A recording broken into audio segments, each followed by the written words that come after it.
Hello bachcho, let's read the question. Question states that a large quantity of one of the following is removed from our body by lungs. Options are CO2 only, H2O only, CO2 and H2O and ammonia. अगर हम बात करें lungs की, right? तो lungs क्या करता है? Oxygen को इनहेल करता है, उसे ब्लड के थ्रू पहुंचाएगा सेल के अंदर। सेल में रेस्पिरेशन होता है यानी कि एटीपी जनरेट होती है और ये जो एटीपी जनरेट करने की प्रोसीजर के बाद बाय प्रोडक्ट्स जो होती है वो होता है CO2 एंड वाटर।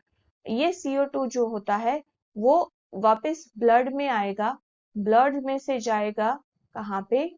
लंग्स में से, राइट? और लंग्स में से वो हम बाहर उसे एक्सहेल करते हैं, राइट? तो लार्ज क्वांटिटी जो रिमूव होती है लंग्स के थ्रू वो किसकी होगी? CO2 की होगी, राइट? अगर हम बात करें कि कितना on an average person breathe out करता है CO2, तो अराउंड 500 लीटर्स, राइट? और अगर बात करें कि केजी में, तो वो होता है अराउंड 1 kg, राइट? तो एवरेज पर्सन के अंदर जो भी CO2 निकलेगा वो सारा किसके थ्रू निकलेगा? लंग्स के थ्रू। तो हमारा करेक्ट आंसर क्या आएगा? ए, CO2, राइट?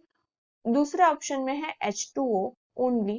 तो H2O जो होता है वो कहाँ से निकलता है?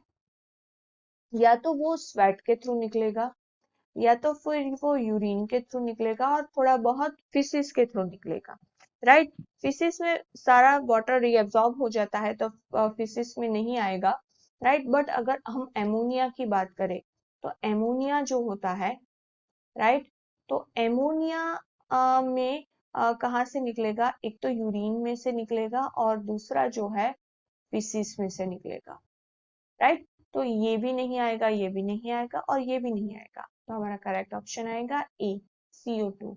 Hope you understood it. All the best, thank you.